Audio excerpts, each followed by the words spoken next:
है सुन्नियों का अकीदा जरूर सुनते हैं, जहां से नात का शायर नबी की नात पढ़े, कसम खुदा की हमारे हुजूर सुनते हैं।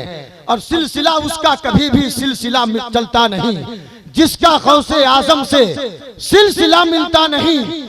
मिस्र हो, जापान हो, चीन हिंदुस्तान हो, सानिए हुजूर इमामे मिल्लत दूसरा मिलता नहीं, सानिए हुजूर इमामे मिल्लत दूसरा मिलता नहीं।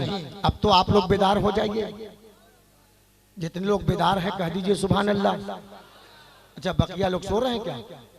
है? सब लोग बेदार हैं तो हाथ उठा करके तरीकुल लिसान, फाजिले नौजवान, माहिरे वेदो कुरान, चतुर्वेदी महान हजरत अल्लामा मौलाना मुबारक हुसैन चतुर्वेदी साहब क़िबला का शानदार इस्तेक़बाल कीजिए। मोहब्बत के साथ हाथ उठा लीजिए और नारा बुलंद कर लीजिए, नारे तकबीर, नारे रिसालत, मसलके आला हजरत, नारे तकबीर, फैजाने सैयदना पाक हुजूर इमामे मिल्लत।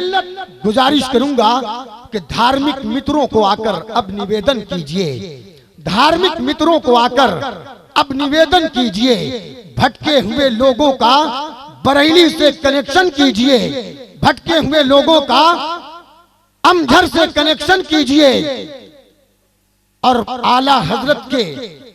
आला हजरत का सिपाही बनके अपने मंच से बदअकीदों के दिलों पे को ऑपरेशन कीजिए।